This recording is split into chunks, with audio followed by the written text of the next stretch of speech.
Shoppers get into the holiday spirit in Webb City. Plus, taste testers sample a chili cook-off competition in Joplin. And Trump supporters flood Washington, D.C. The 4 states' most watched news starts now. Severe weather hits the 4 states. This is KOAM News at 6. I'm Kate Kelly. Nick Kelly joins us now. What's going on outside? Well, we had storms this morning, Kate, but with our cold front working into southeast Kansas now, we actually got unstable and quite mild quite a bit throughout a good portion of the area. That's why we have a tornado watch until the midnight hour, although I really think for our area primarily our threat's going to come to an end by about 10 o'clock tonight. Before we get to that hour, though, we've got a string of thunderstorms lining the I-44 corridor and the front itself, spawning some storms in our western counties, west of Chanute, west of US 59.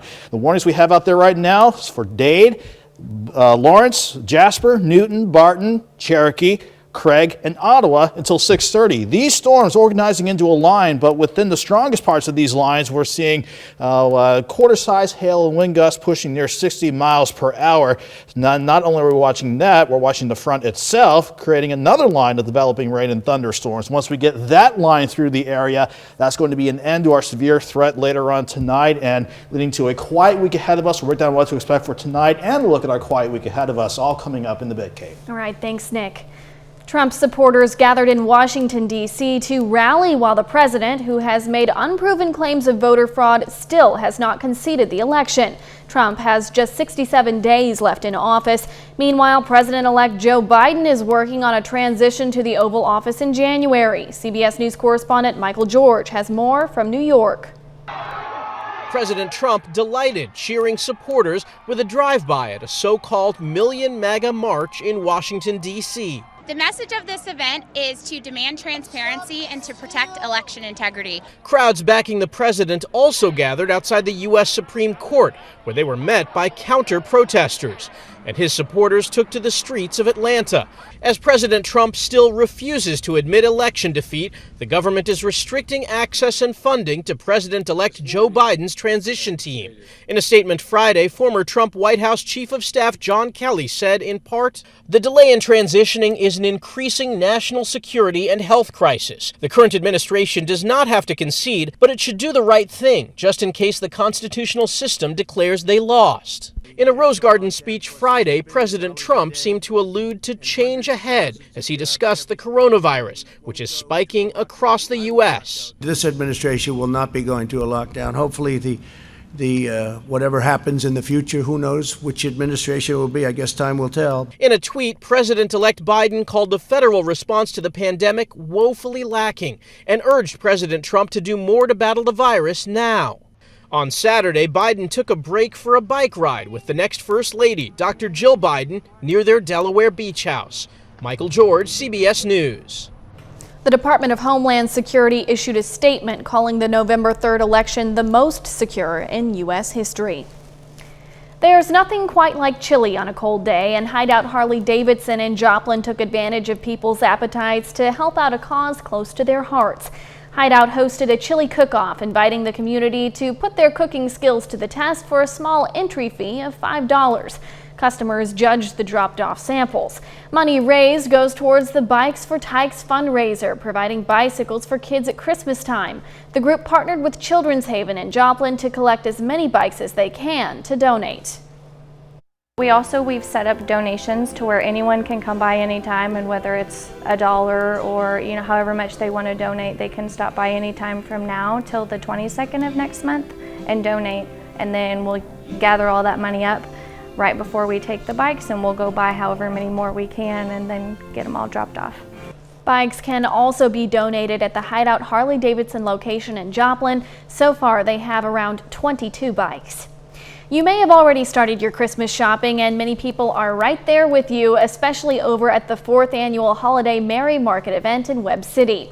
Boutiques, merchants, and other stores on Main Street helped make this a unique shopping experience that encouraged buying local. This year, Inside Society Marketplace offered free photos with Santa, along with a hot cocoa bar, and various merchants inside the store sold discounted decor, furniture, and holiday items. We see a lot of people come in and shop. We didn't get to do it in the spring because we also do a spring. So I think people really wanted to get out today and and to get out and shop and start their shopping for Christmas. Kathy added that this event is a great jumpstart for local businesses ahead of Small Business Saturday. The 12th annual Holiday Craft Fair in Pittsburgh looked a little different this year. A total of 22 vendors set up outside at the Pittsburgh Farmers Market Pavilion selling Christmas items, holiday gifts, and food. Vendors wore masks, and there were sanitizing stations set up throughout the socially distanced booths. There was even a socially distanced photo op with Santa and Mrs. Claus. The event typically has around 12 vendors, but because it was outside this year, more people were able to take part. The entry fee to the fair was one non-perishable, unexpired food donation that will then go to the Wesley House Food Pantry. What's exciting about this event is the kids being able to see Santa, giving back to the community, getting your shopping done early before Christmas, Thanksgiving even, and that sort of thing. The Holiday Craft Fair was held a month early this year to avoid cold weather. We take this time now to honor another four-state hero. Steve Timm served in the Army in 1969, spending time stationed in Vietnam. He earned many honors, including the National Defense Service Medal and 3 Purple Hearts. His hometown, Pittsburgh, Kansas. We thank you, Steve Timm, our four-state hero. That's news and weather in our first 7 minutes. Just ahead, kids find a way to have fun exercising in Joplin. Plus, the story of a little girl in Oklahoma doing her part to help feed those in need. Keeping your mind sharp for surgery, plus so-called diseases of despair are on the rise. Naomi Ruckham has a look at some of the week's top health stories. Diseases of despair like substance abuse, alcoholism, and suicidal thoughts and behaviors have skyrocketed in the U.S. over the past decade. A study published in the online journal BMJ Open says they now affect all age groups. Suicidal thoughts and behaviors for those under 18 leapt a staggering 287% between 2009 and 2018. Older men are being underdiagnosed and undertreated for osteoporosis. That's according to new research from the American College of Rheumatology's annual meeting. Osteoporosis results from loss of bone mass and change in bone structure.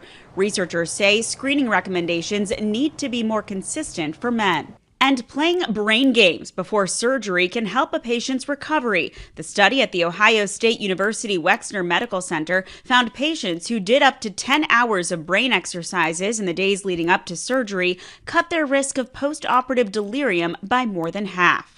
Those are some of the week's top health stories. Naomi Ruckham, CBS News, New York. Whoever said fitness couldn't be fun? Today, kids got active in Joplin, and they did it all indoors over at Everybody Fitness. It was all part of the gym's Fall into Fitness Kids Day event, and besides games, there was also face painting, arts and crafts, and more. Organizers say that keeping kids active is especially important around this time of the year. Our goal here is just to get kids active. So statistics prove that kids who are active are 50% less likely to get the flu. Staff says that all gym space and equipment is disinfected on a regular basis. The Community Food Bank of Eastern Oklahoma says that since the pandemic, the need for food has gone up, but also more people are stepping up to help, including a little girl who's proof that you're never too small to make a big impact. William Blanchett reports in Tulsa, Oklahoma. Chief Executive Officer Lori Long at the Community Food Bank of Eastern Oklahoma says they've received a lot of gifts, but this one from 4-year-old Violet was something that touched their hearts. The work that she put in to that contribution and then wanting to come down and present it in person with her little handwritten envelope is very, very special. Violet donated $625 she raised at her bake sale last weekend to help feed hungry families. I want to be nice. Her mother, Berkeley Schaus, tells me this was all Violet's idea. I saw a woman asking for money. Violet asked, why does she need money? And I kind of explained that she didn't have food or a home. And that sparked Violet to want to put her baking skills to work, selling goodies next to her driveway to anyone who wanted them. It was me and my mom who thought of it. Well, I thought of most of it. Long tells me Violet's generous contribution will pay for more than 2,400 meals for families in need. Long says since the summer it's been challenging as the need for food increased by about 30%. With projections looking the way they are, with COVID numbers rising, we really anticipate that that's going to continue to climb and increase through the winter months. I think the holidays are always really a good time to kind of reflect on what we have and what we can do. And Violet has a suggestion on how we can all help during this time of uncertainty. By doing what I did. A little later, we'll find out why this shoe is being auctioned off for thousands of dollars. Plus, we'll break down the thunderstorm chances this evening and thankfully a quiet week ahead of us. Right ahead.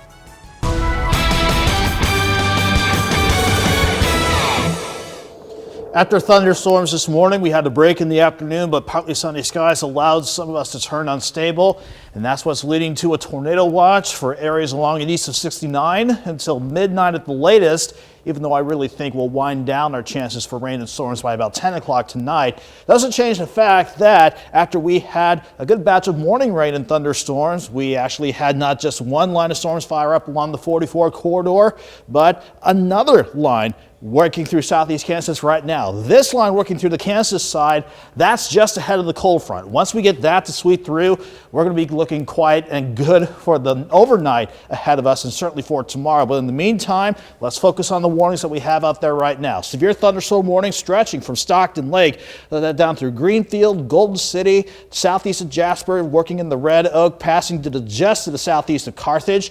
And this still continues on. The line continues through Joplin, Webb City, Carl Junction, working back down through downstream Casino, Racine, working back through Seneca, and then picking up just to the east of Miami. This entire line has a severe thunderstorm warning in effect until 6:45 at the latest. But within these heavier pockets, we are seeing some 60-mile-per-hour winds and some quarter to about $half size hail. So I'm going to take the leading edge of a couple of these lines, but it doesn't matter where you are in this morning. All of these are moving to the northeast at about 40 to 50. So we have these storms ready to work back into Oronogo, Carthage, Jasper, Sarcoxy, Golden City within the next 30 to 40 minutes.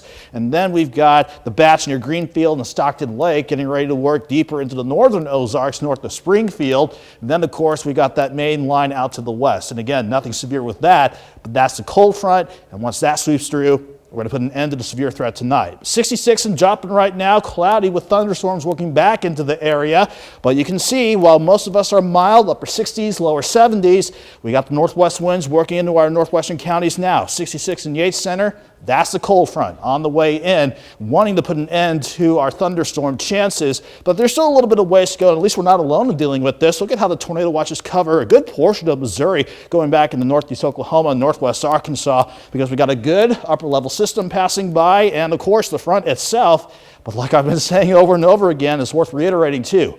This front is not going to slow down. It's going to be out of here by about 10 o'clock. Until we get to that point, we are going to have mainly a low risk for severe weather. I'll keep an eye on the tornado threat since we do have a tornado watch still in effect, but let's also watch out for some hail, high winds, and of course some heavy rain that could drop an additional ½ inch to an inch, especially within the heaviest of the thunderstorms. Okay, we are seeing the future track at 10 o'clock, showing the front, working through, if not working out of the area, and then we're quiet for the rest of the night. It's going to turn cool though. We'll drop back to about the upper 30s to near 40, and then we're looking at mainly 50s underneath, brighter, drier, and calmer, mostly sunny skies for tomorrow. So 40 in the morning, 52 by noon. We'll have afternoon highs with a west wind at 10 to 20 around 56. And then we're looking good for much of next week. 61 tomorrow, make that Monday. 62 Tuesday, mid-60s Wednesday, back near 70 before we see another chance of rain by Saturday, Kate. So we just got to get through the severe weather working through this evening. Then we're good for the week ahead. Yeah, hopefully things do quiet down here soon. In the meantime, though, I'm not going anywhere. I'm keeping a close eye on everything. All right, thanks, Nick. Don't forget, you can be the first to know about the day's weather with the KOAM Skywatch weather app. Get severe weather updates sent straight to your phone free of charge. It's available in the Apple App Store and the Google Play Store, the KOAM Skywatch weather app. Coming up in sports, Pitt State football is on the road and looking for a second straight win against Stephen F. Austin. Also, the Gorilla Men are opening up the year at home facing Tabor. Andy Ciateco has those highlights and more next. We're back, everybody. Before we toss things over to Andy for sports, a new tornado warning has just been out for extreme eastern Ottawa County, but covering a good portion of Newton County. You can see that red polygon stretching from just west of Seneca along US 60, clipping Crowder College, Neosho, toward Granby, and working just to the south of Sarcoxy. Any rotation with this, still radar indicated, but just over Seneca, moving to the northeast at 50. Let me give you a quick storm track on this. In the meantime, while I do get this up, if you are in this polygon, we want you to go ahead and get into a safe place immediately, as this is going to be working pretty quickly again to the northeast at 50. Racine 624, Belfast 629, Diamond by 640, and then near Granby and Ritchie by about 6:45. Nothing on the ground right now, but we keep a close eye on this. In the meantime, let's head over to Andy for sports. Thank you, Nick. The Pittsburgh State Gorillas are 1-1 this fall after beating Missouri Western 20-7 last Saturday. Today, Pitt State hits the road to face Division I opponent Stephen F. Austin. This is the first meeting between the Gorillas and the Lumberjacks. Right now, Pitt State trails 20-7 with 5:25 left in the third quarter. Max Sexton has completed 16 of 26 passes for 118 yards, 1 touchdown, and 1 interception. At the Division I level, the Arkansas Razorbacks are looking to get above 500, facing 6th-ranked Florida on the road. The Razorbacks are shooting for back-to-back wins for the first time this year. Right now, it's still scoreless in the first. And for the second week in a row, Missouri will not play on a Saturday. Missouri's game with 12th-ranked Georgia was postponed due to positive COVID tests. The Pittsburgh State men's basketball team is making its season debut. The Gorillas opened the year at home against Tabor College in an exhibition contest this afternoon. Pitt State enters its 4th season under head coach Kim Anderson. First possession of this game, Antonio Gibbons down low, turns, gets the hook to fall. Gibbons finished with 15 points. A few possessions later, Gorillas in transition. They give to Bobby Arthur Williams for the tough finish. Williams had 19 points and 8 rebounds. Midway through the first half, Jack Taylor with the steal, but Quinton Hardrick with the block on the other end. Ensuing Gorilla possession, Ike Moore finds Zach Birch in the paint, puts it up. Gorillas up by 18, and time winding down in the first half. Ryan Pippins kicks it out to Martin Votes, drains the corner 3, then Votes again, pulls up from the wing. He had 15. Pitt State leading by 37 points at the break. Second half, Warren Douglas drills the 3-ball. Douglas dropped a game-high 22 points. Pitt State wins big over Tabor 109-49. I thought everybody came in and did a good job. You know, Tree scored the most points, but, you know, Bobby Williams had 19. You know, guys had 7 assists. Quentin had 7 assists. So I think that's the way this team's going to be. You know, one night it'll be one guy, one night it'll be another guy. Let's look at sports. Back with more news after this. Coming up tonight at 10, more details on the presidential transition as Trump supporters rally behind election fraud claims. Plus, we'll bring you the latest updates on COVID-19, and it's beginning to look a lot like Christmas. We'll check out this year's big tree in New York City's Rockefeller Center. Join us for those stories and more tonight at 10. This little silk shoe might not appear like much to look at now, but it once belonged to Marie Antoinette, the last queen of France, who was famously guillotined as part of the French Revolution. The shoe is being auctioned off in Versailles this weekend with an estimated starting bid of 10,000 euros. That's about $11,832. No telling how much someone will be willing to pay for that piece of history. It's quite a bit of money. I mean, yeah, more money than I've got. Absolutely. Nick, let's get a final check on what's going on. In the meantime, we're keeping an eye on severe weather. I want to go first to Max 2, where we have a tornado warning for Newton County until 6:45. The rotation just worked out of Seneca. Nothing on the ground, but it's passing just to the south of Racine, north of US 60. Anyone in that red polygon from Racine to Tipton Ford, Neosho, Crowder College, north of Crowder College, Granby, Diamond, Berwick, Wentworth, just south of Sarcoxy. You want to be in a safe place until 6:45. Thunderstorms continue until about 10 or 11 o'clock tonight. Then the 7-day forecast has us looking a lot drier and a lot calmer for much of the week. 56, mostly sunny tomorrow, then we'll be mild for the rest of the week.